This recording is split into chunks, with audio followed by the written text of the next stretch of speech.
welcome everyone to today's webinar. We're here a little bit early here, Larry. I've taken over about a minute into it early, so we will get started in about 60 seconds. I want to reward all of you for being here on time. One of my pet peeves are doing things late, so I want to say thank you for everybody here. We're going to talk today about the 3 must-have ingredients to build a business, not a job. And what are they?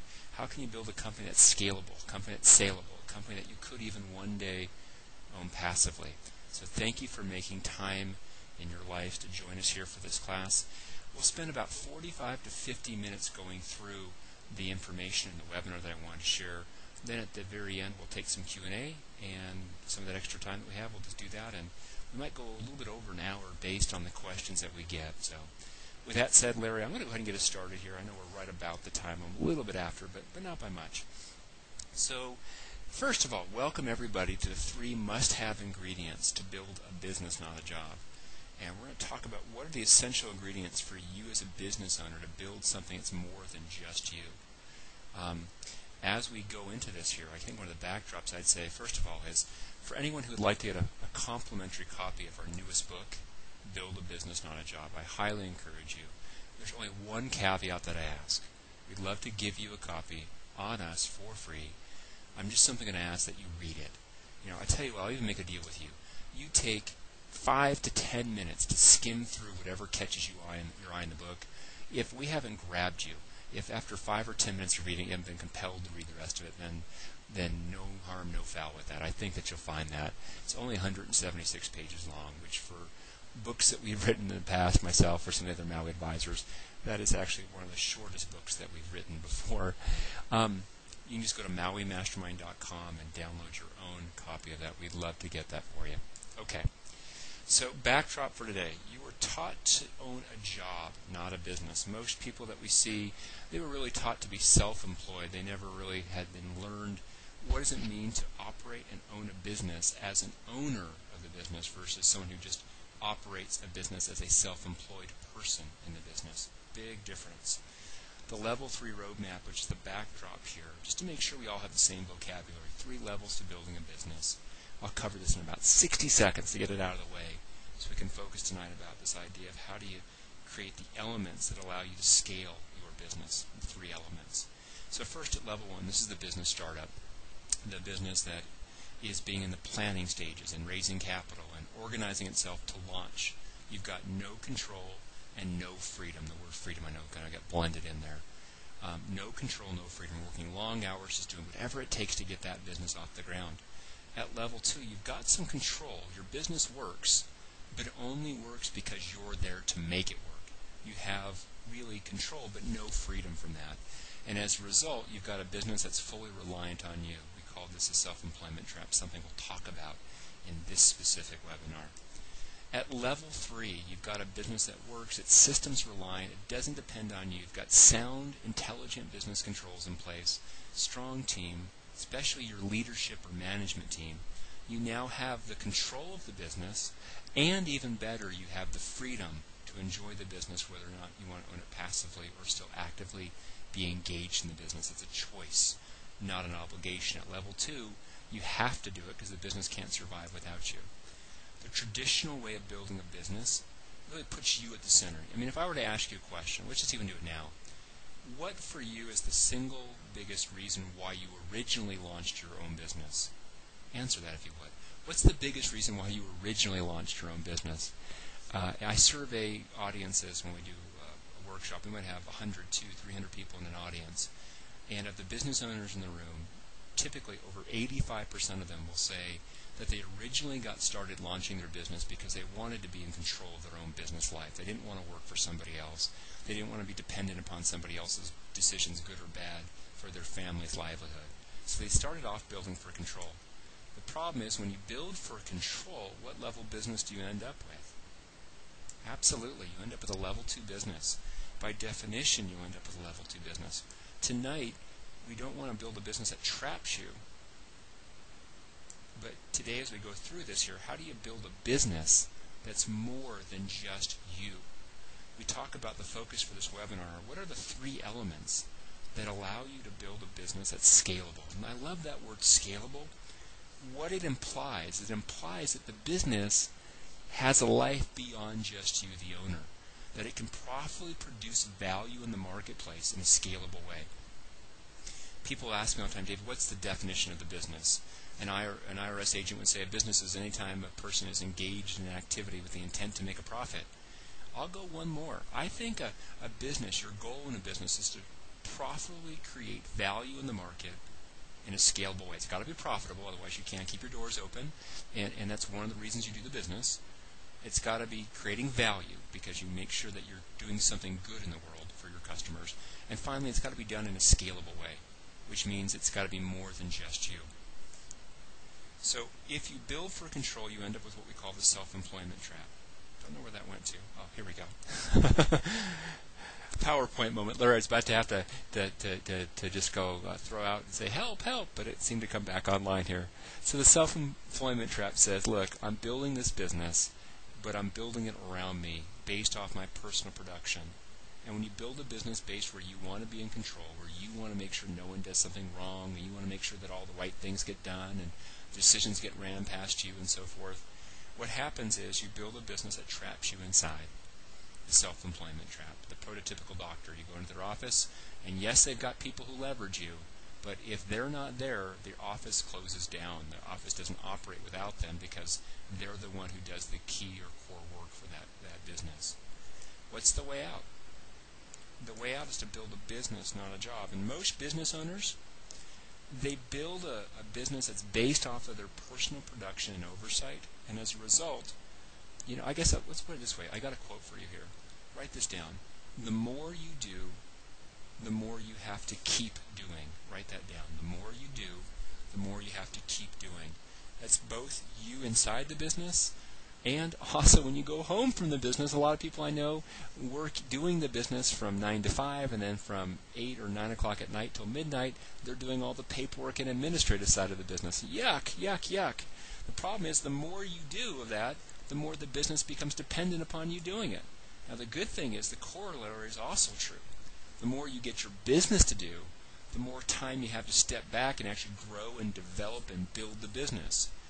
When you're doing more of the job of the business, you steal away from the business's future, which requires you to kind of step up your game to work building the business. So the challenge you face, how do you in fact build a business that runs smoothly without you needing to be there to run it? And that's the focus of what we're doing on this particular session here. How do you build a business without you needing to be there to run it? And the goal really is for you to create a company that runs smoothly and profitably, independent of you, independent of any other person. Okay, let's jump forward here. Example, first case study. This is Rob. Rob was a client for a number of years. When we first met him, he was working as I guess you could kind of look at him as a glorified road hound. He was on the road producing for his business. He basically would leave on Saturday night or Sunday morning, fly into a city, come back home Friday night. He was on the road close to 3.5 to 4 weeks out of every month. It was crazy. He was tearing apart his marriage. At the time, he had 3, then 4, now 5 kids. It took Rob 7 years of working together to reach level 3, but he was able to do that. I get people all the time say, David, how long should it take me to take my existing business to level 3?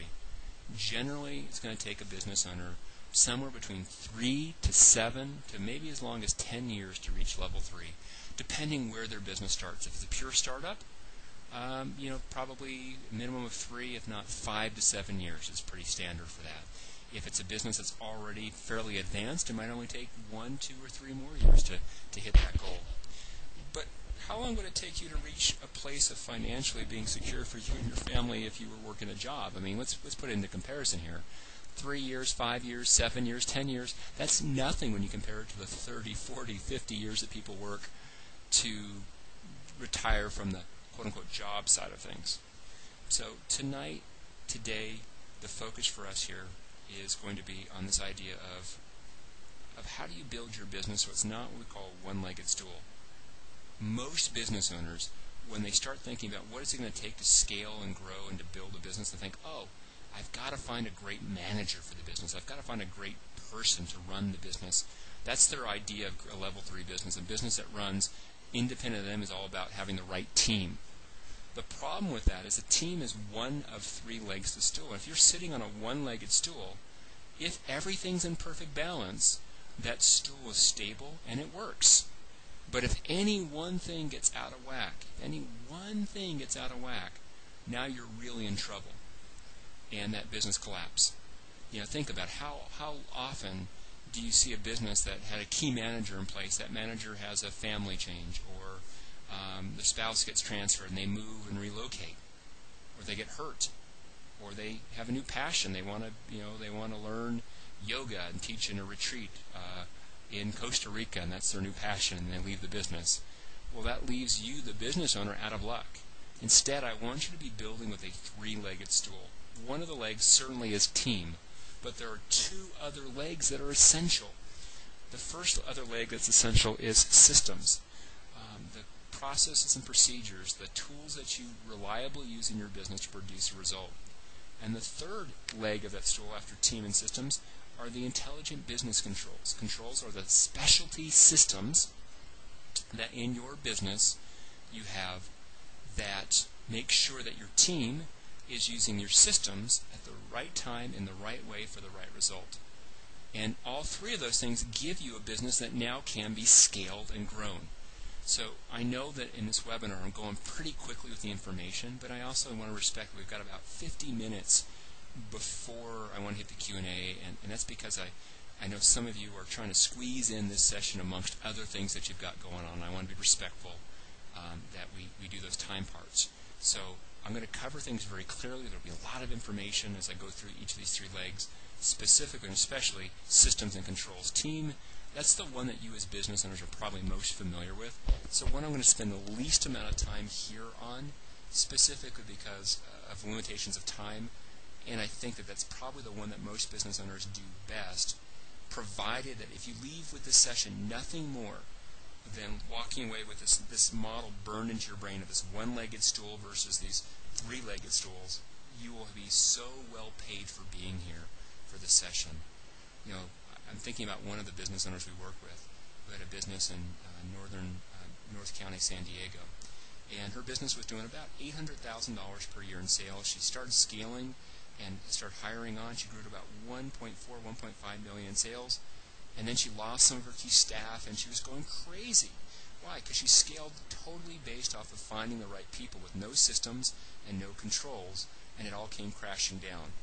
And that happens to so many business owners that we work with, that they come to us because the first time through when they built their business, they scaled it based just on the knight in shining armor principle, saying, hey, I found the perfect person, hooray! I'll give them all the control and power. And that knight in white shining armor later on turns out to be the goat. And it causes all kinds of pain and heartache. So never replace yourself with just a person. You always want to look for ways to replace yourself in the business, incrementally, bit by bit over time, but not with a person, but with a person, systems, and controls. The three legs to the stool. Make sure you really think about it that way. Every business has 5 pillars, right? Let's think about it. Sales, marketing. Got to find leads, got to close leads, got to do your branding, got to position yourself, got to create your right offers. Every business has operations. You've got to produce your product or service. You've got to fulfill on your promises. You've got administrative functions to deal with. Every business has HR or team, right? You've got to take care of payroll, compliance issues. You've got to take care of hiring best practices. You've got to take care of review and compensation reviews. You've got to take care of sometimes firing people and disciplinary actions. Every business has financial pillar of the business, right? You've got to do accounts payable, accounts receivable, budgeting, financial reporting and accounting, tax preparation, management of cash flow, etc., etc. Every business has it. And every business needs to have the leadership of the executive team, your CEO view of the business. Now, as we go through this here, remember, you ultimately are going to need to replace yourself in all 5 of these areas of the business to build a level 3 business. But not with a person, but with a person plus systems plus intelligent controls that you have. Let's start off with systems, and I'm going to go through a lot of content here today. But as we go through this here, I just want to make sure that as we're going through it, we get the most important kernels. So again, the most important one would be this, right here, this picture right here, team, systems, controls. I want this image of three-legged stool, really important. Definition of a business system. What actually is a business system? What do you think it is? What do you think a business system is? I hear people say, David, it's a process or a procedure. It's a way of reliably getting something done. My definition of a business system is any process, procedure, or tool by which your business generates a consistent result for the business. It could be the checklist that helps you make sure when you ship stuff out you have all the right steps that were followed. It could be the script that your customer service agent uses to make sure that they give accurate information on the phone. It could be the recordings that you do of all your collections calls with permission of the other party. It could be the software that's the enterprise level software that gives you a quick snapshot dashboard or scorecard for how your business is doing in an area. It's any process or procedure or tool that helps your business get a consistent result. Now, every system has two layers to it, and most of us don't think about these things. We think about systems as processes and procedures, and there's a problem with that. We end up with something that's called a Policies and Procedures Manual, and I'm going to share with you an example of why that's such a short-sighted, ineffective way to do that in a moment. But going through here, there's the process layer, and then there's what we call the format layer. So every system has to have these two layers to it. The process layer says, hey, if I follow this procedure, does it work? For example, when you're generating an invoice for your clients. We were working with one of our consulting clients recently and doing a consult, and Steve, one of our consultants, was going through this with me here, and the person had listed out their process by which they generate 200-300 invoices per month to their customers. Great. So it said step 1, go to the QuickBooks, and step 2, print out this report. Step 3, stuff the envelopes, and it kind of went through procedurally how it works. That's great. It spelled out that if a person followed that recipe or followed that procedure, they would in fact get the outcome that they wanted. The next layer, though, the format layer, says, hey, if I follow this here, is it actually in a way, is it in a format that makes it easy for me to use? If you've got a system that is accurate in the procedure, in the process layer, but no one's using it, chances are you've got the format layer off. A couple of examples for it. The easiest one here that I'll use right now is what we call the Policies and Procedures Manual. How many of you, if you're being really honest here, have worked at a place, a business, that had a Policies and Procedures Manual? They gave it to you, whether it was a 3-ring binder or some other kind of, they handed it to you, and you really never looked at it. Or you might have looked at it the first day on the job, but after that you basically put it on the shelf behind your desk and just ignored it. I asked this recently at a workshop that we were giving. There were about 100 business owners in the room. I said, how many of you have ever worked at a place of business that had a Policies and Procedures Manual? 80% of the hands went up. I said, great. How many of you ever used the Policies and Procedures Manual to meaningfully get something done inside the business? I think I saw one hand out of the 80 that were up originally. And it's really obvious here that Policy and Procedures Manuals spell it out in a very non-user-friendly way. You might not want a great big instruction sheet that tells you step 1, step 2, step 3. You might want a visual diagram that spells out how to do that. Like you get a new computer, it has a diagram that shows you in 6 big pictures how to set the computer up so that it works very fast. You might want to have that system be a checklist that you can follow, a script, a sample document, a pre-approved vendor list. These are all examples of systems that you might want. The key is in the format layer, it's got to be transparent and easy for you to use. And if no one's using a system that you or somebody else created, the reason for it is if the system in fact works, the reason no one's using it is because you've got to go back to the drawing board and ask, what format do I need this system to be in? Example for it here. This is Blake Schwank, one of our consulting clients. And he was in a position, I remember talking with him before our workshop in Denver. This is maybe about a year ago, after about a year in the program. He was really being stressed because one of his key team members, who was basically his number 2 in charge of his business at that time, left his business. Actually, Blake needed to ask him to leave the business. It just wasn't the right fit anymore.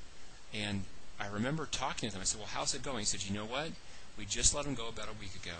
And I have to tell you, I was so scared to let him go because I thought, what are all the things that are going to fall between the cracks? What we discovered, though, was that we had solid systems in place that, we never would have done this, by the way, David, a year ago. If it happened a year ago, we would have been really up the creek without a paddle.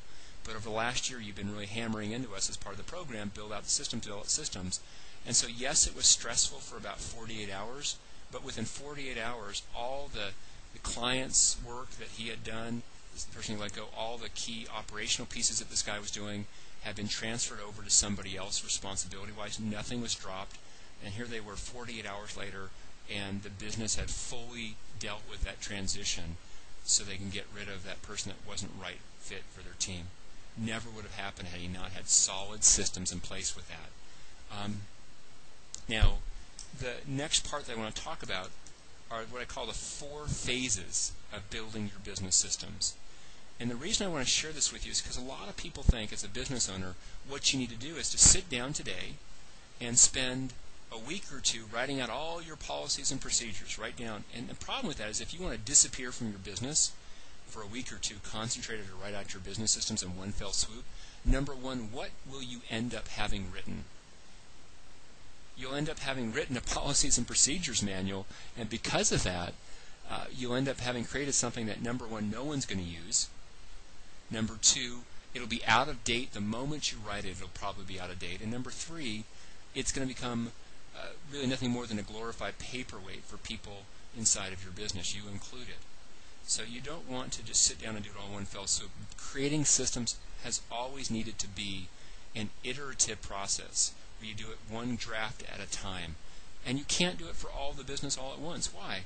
Because you still have to operate the business at the same time that you're building out your systems. And if you just sit down and write out all your systems, you won't be doing any of the selling, you won't be doing any of the fulfilling, you won't be doing any of the admin work that you're responsible for, and as a result, your business is going to really suffer.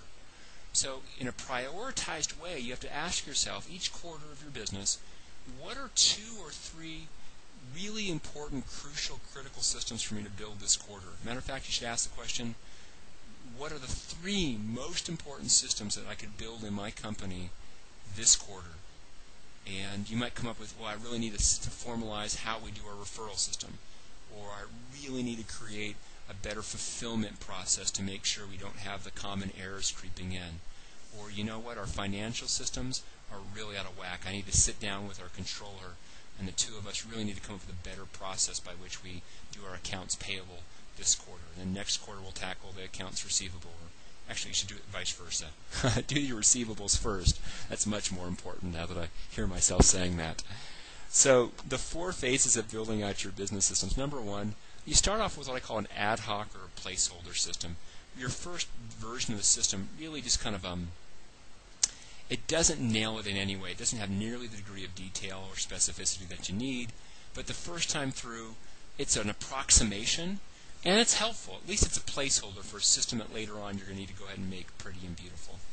Number 2 is the procedures manual. The second version of that, you kind of write this longhand version of your systems, and it really feels very word heavy. It looks like, system for creating invoices, step 1, step 2, step 3, step 4, step 5, step 6. System for dealing with accounts payable, step 1, step 2, step 3, step 4, step 5, step 6. And what you'll find is that you end up, this is the kind of things that you'd see in a policies and procedures manual. It's very much linear based, and it's mostly by word descriptions, almost like what you'd see in a cookbook. So the next iteration is this procedures manual. The third iteration is where you actually start to organize out how you store and prioritize which systems to build. We call it your UBS, your ultimate business system. It's the system for how you store, collect, retrieve, edit, update all your systems. And then finally, number 4 is you really start to do the system plus what we call the 2 C's. And your system, the 2 C's for what we're talking about here are clarity, which helps you make sure that your systems are user friendly. This is kind of going back to the format layer things, right? Maybe your invoices, you should show some sample invoices of what they look like. Maybe for you a better solution is to actually set up that QuickBooks generates your invoices for you, or you use an online service to automatically create your invoices for you. Rather than having to show somebody 32 steps to take themselves, you pre-set it up so that they can press 3 clicks of the mouse to generate all your invoices at once, and maybe even send them by email versus paper mail, or not, depending. Or maybe you set it up where you have half your accounts on auto billing onto a checking account or a credit card. My point being is that and when you get to 3 and 4 here, the third and fourth phase of building out your systems, you're starting to really look to detail out how can you refine them. So the first C is clarity. Are they really clear? Are they transparent? Are they obvious from the format layer how to use to produce the result that you want the system? And the second C of systems that I would share with you, I'm trying to think of the best way to phrase this here. I think that the answer I would give here, the way that I would express that, would be the second C is for consistency. And I think that's the word I'm going to choose. I actually see my notes here. I'm changing that word a little bit because I like this better. What I mean by that is you can't just say, I've built my systems, now I'm done. They've got to be real and meaningful in your business, which means that it's got to become a noun and a verb. You've got to really make it part of how you do your business. Hey, can you systematize that process, John? Hey, can you add that to our system, Cheryl? It's got to become part of what you do so that everyone in the business is using, creating, refining, and if need be, deleting outdated systems that you have. It's almost like you're creating a living garden. You can't just keep planting. You've got to make sure that you also do some weeding, right? And you've got to do some pruning. And you've also got to do some educating of people how and what they should do to use it the right way. And if you don't have a consistency with that, then you've actually wasted energy to build the systems in the first place. So let's just see some examples of what this looks like. So let's look at what a policies and procedures manual, right? We've all seen these things before, right? The difference is, as you start to create what we call your UBS, you've actually kind of organized through the entire table of what you're going to create, your sales and marketing, your operations, your financial, and you've kind of put, okay, let's break sales and marketing under lead generation and sales team and lead conversion and sales planning and strategy. And the next iteration starts saying, okay, let's start organizing a hierarchy of file folders on our server or on the cloud. And I'll share with you a couple of resources here in just a moment that I find are really useful for building out your systems, your master system.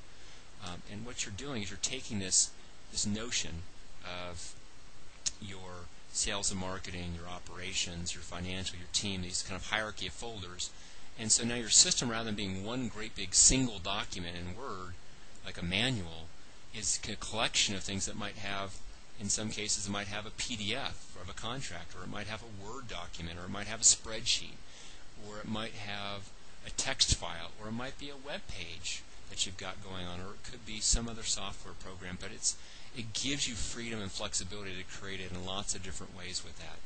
And the beautiful thing about software nowadays is that you have this ability that with two of the software programs I'm about to share with you that are free, that it helps you do things like version control. You used to see in a lot of policy and procedures manual in the footer note it would say version 1.2 or version 3.6.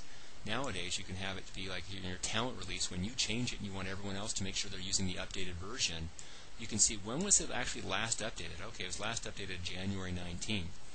And so you now know that you have the most up-to-date version or not. And the software that you can use nowadays for it, when you put it in the folder, if you make a change to a document and save it, it actually pushes that change, the new updated version, out to every one of your team members who you've given access to that folder. So here's the two free resources, and then I'll give you one more paid resource. So the first two free resources are Dropbox.com. I'm sorry I don't have a slide for this for you.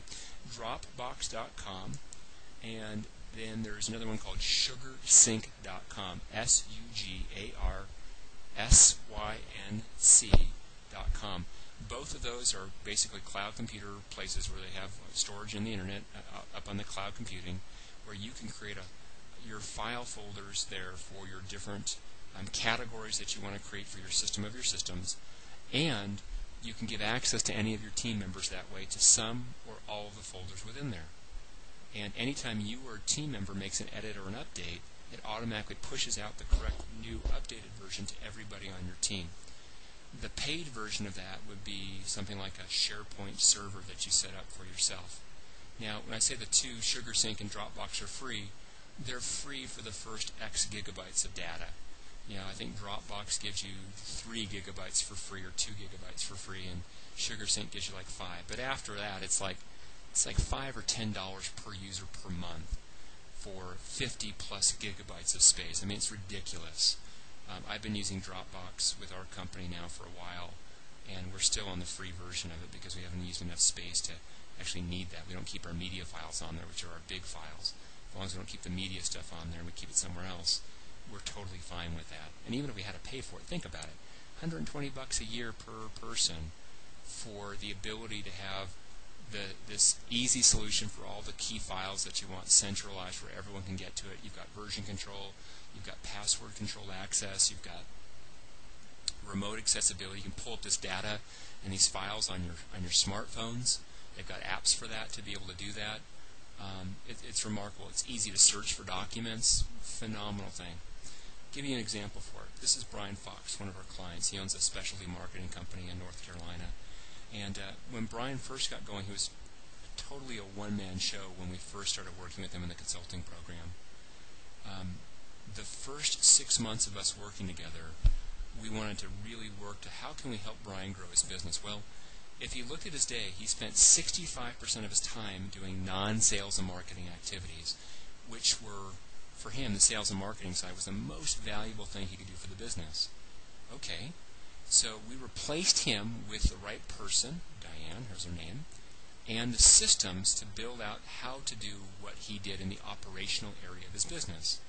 Within 6 months, he was out of 90% of his operations, and because of that, he now literally doubled or tripled the amount of time he had to sell and market for his business, and his sales doubled the first year of us working together.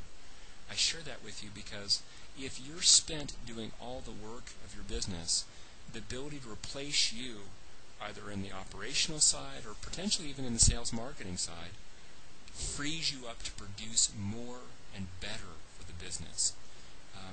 Going back to those 4 phases, his first system of systems was horrible. He'll be the first to admit it. It took him about 2 or 3 iterations before they really got something useful. And the beautiful part was that he didn't have to do all the systems. He worked with Diane to better create the systems for the company. And as a result, Diane probably did 75% of the systems creation. He did about 25% for the operational area. And today he's out of 95% of operations. And it's a scalable business now in that aspect of it because he's got strong, solid systems and team in place there. We'll get to the controls part in a moment here. Matter of fact, let's jump to controls right now. So, what is a business control? When you hear me say a business control, what do you think that means? Most business owners think about a business control in the financial area. Oh, a business control is your financial controls, making sure people won't steal from you. I remember my first job in high school. I was working at Kmart in their appliance department. And every time we used to go back and to get inventory from the back, you had any of the valuable inventory that was it was small, like not the washers, dryers, but the stereos, the TVs, the VCRs, and so forth.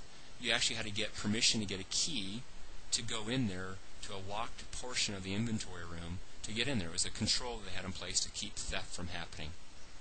Okay, and that's what most people think about when they think about business controls, but probably 80 to 90% of your business controls have nothing to do with preventing theft or fraud. Instead, they have to do with giving you and the people who work for you the information they need about how they're doing in a particular area, or a way of giving a check and a balance to make sure that the right things are happening at the right time. Here's my formal definition of a business control. A business control is any reliable check and balance that gives your business control. And basically what I would say is a business control is a formal, specific, specialized type of system. Every control is a type of system by definition because it's a process, procedure, or tool that helps your business get a better result. But not every system is also a control. There are basically 3 types of controls that I want to touch on. The first are we call visual controls. These are scorecards and checklists. These are the things that let you visually see that you're doing well in an area, or they let you visually see that there's a problem in an area. They let you visually see that something's been done on time or hasn't been done yet on time. Examples. A new client checklist. Every time we bring on a new client into our consulting program, we have a checklist that we keep, and we can see what date they got their Level 3 business audit, what date did they get their welcome letter, what date did they have and turn back in their audit, what date did they have for their first one-to-one strategic consultation, what date did they get their action plan that we wrote up for them, what date did they get on their first Q&A call, have they done their, do we have all the right contact information, have we got them double opted into the email platform. We have a specific checklist, and because of that, the program admin, Teresa can go in and see that that's all been done. If it hasn't, she can get with whoever the assigned consultant is to make sure that between the two of them that they get all the right information going in the system so that the client has a great result every time. Number two example would be a shipping checklist, right? So for example, every time that Brian ships an order of, let's say, sends out to somebody, 1,000 peel and stick stickers that for branded logo stickers that he sells to Home Depot. Great. He wants to make sure there's a checklist that says, was the order produced the right way? Was the box packed the right way? Was it shipped the right way? Did they confirm that it was shipped the right way? Was the company invoiced? Has the invoice been paid? It's a checklist that they go through to make sure it happens the right way. Sales team report. You can look at these numbers and say, okay, how did my sales team do? I've got 4 women and men that sell for me. How did my team do this week? Do they have enough appointments? Do they make enough prospecting calls? Do they make enough follow-up appointments? What sales do they do per person? And take a look at that. One of our clients in the consulting program, Rachel, in her business, she's got 5 people who sell. They do, it's a moving company, moving and storage. And they have 5 people who sell their services in 2 different states. And so most of the sales are done via telephone. And they can track how many sales per person, per week, per day, per month, and they can kind of get a good sense to make sure they're on track to hit their goals. And that would be an example of a visual control, because you can see that report and you know, hey John, you're right on track. Hey Susan, you know what, you're off a little bit. We need to pick up the pace here. I'm a little bit concerned. Another type of visual control would be a budget report. This is a really good one here. Like for example, one of my businesses that I own, I don't actively run the business anymore. I'm looking at the financials each month, and one of the things I look at each month is I get a report of the budgeted income and expenses that we got. You don't really say budgeted income, you say more pro forma, the projected income that we had for that month and budgeted expenses, and I look at the variances. So if we're expecting to have in that particular business $75,000 a month in income, and we're expecting that our expenses will be $35,000 to $40,000 for the month, and I see that as I go through the more detailed view, I see an expense that's really out of line. That variance can be a red flag or a yellow warning light that says, I better go ask that person who's responsible for this what's going on here. So one great control are budgets that you use, whether it be production budgets or marketing budgets, or they could also be the other one which I mentioned here, which are forecasts, sales forecasts, marketing forecasts that you have, and you can see how are we doing. Are we on track for that? Are we off? If we're off, why? If we're ahead, why is that? What can we learn from it? How can we make it better? That's an example of the first type of control, a visual control. It's just quick to spot and see. The second type of control, we call this a procedural control. And again, I know that I'm covering a lot of information here. I'm talking fast and it's dense information, but I'm really doing my best to give you guys a lot of value here today. So procedural controls would be things like a TSR voicemail script. That would be a telephone service rep. So if you have a service agent that calls someone a customer service over the phone and they missed getting Mrs. Johnson on the phone, there might be a script for the specific message that they leave so that it's the right message every time. Another procedural control might be for how you do expenses, right? You might say if the expense is under $100, go ahead and just make the expense and put it on your expense report. If it's between $100 and $500, you need to get approval from your manager. If it's over $500, you need our CFO to sign off on the expense. And that's probably a little ridiculous there, but you get the idea. Levels of authority is another type of procedural control.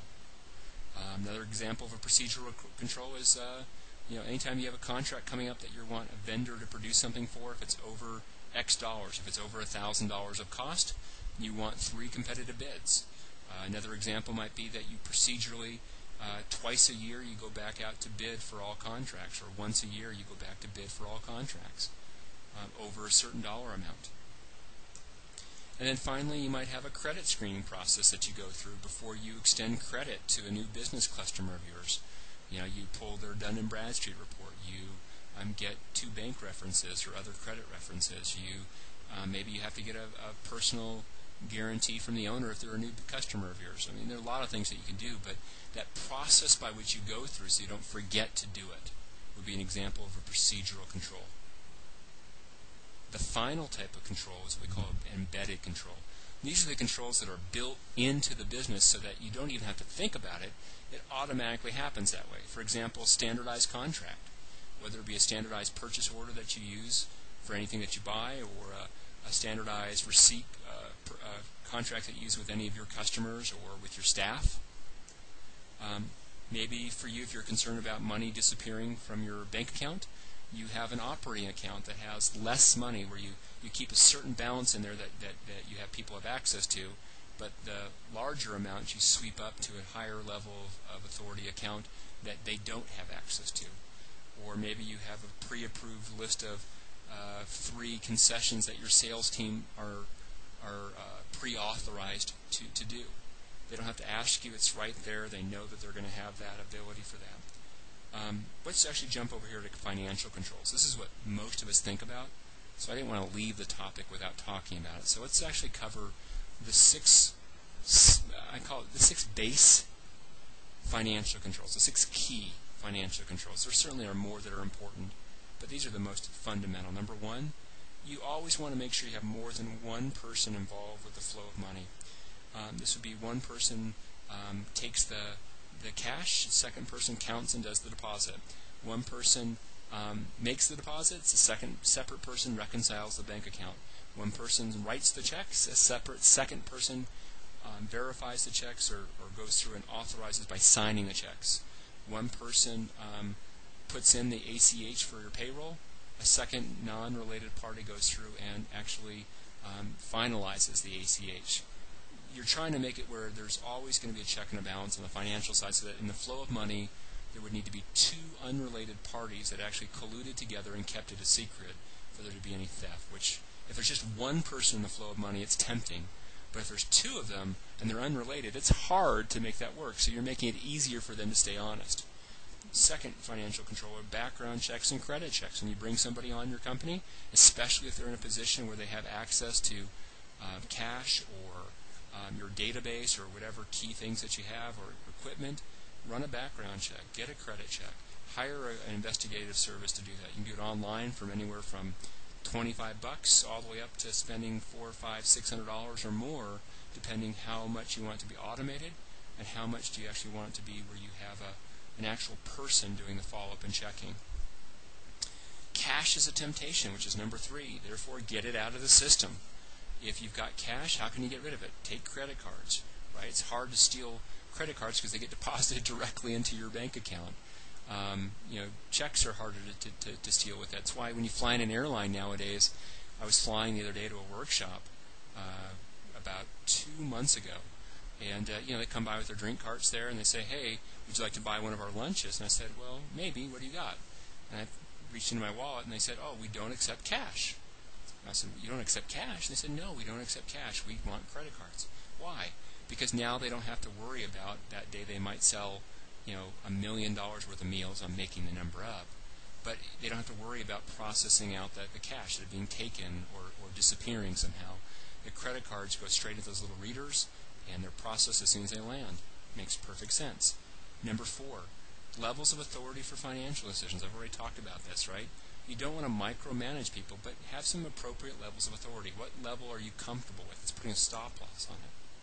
And number 5 is a key as an expensing system, a formalized system which says what is and is not expensable, and if they do expense, what does it look like? They have to send it in a particular form, a spreadsheet that they fill out. I would suggest that they have to submit original receipts. I would suggest that they should sign their expense reports, that in fact they are true and accurate, so that if you have a pattern where they've been less than honest with you, then you have full grounds for dismissing them, and you might even have grounds for legal action against them. And then finally, number 6, you want to create what we call spot checks. For example, your budget is an example of a spot check. You can see how you're doing real versus budgeted. Key ratios let you quickly see, hey, our gross margins have suddenly declined. What's going on here? Gosh, we're starting to spend way too much on raw goods or something. We need to do something different about that, or our labor costs went way up, or depending what it is. So spot checking those key ratios, or ballpark cues. I mean, you should know your business well. As a business owner, you can say, you know what? I know that we should have somewhere between $75,000 and $100,000 in sales per salesperson per quarter. You make that up, or per month. Or maybe you say, I know that we should have one admin for every 50 customers of ours. Again, these cues let you quickly get a snapshot to see, is your business running and operating in alignment with what it should be operating with. All right. I want to pause here for a moment, and I'm going to talk here about something that's really important, which is this concept that the more you do, the more you've got to keep doing. And kind of coming back here, which is this idea of that three-legged stool, how do you replace yourself from the business? You can't be doing all of the business. You've got to find ways to incrementally replace you with a system, team, and control component to what you're doing. Because if you're doing everything, your business will literally become addicted to your presence. And that's a really, really strange place to be in.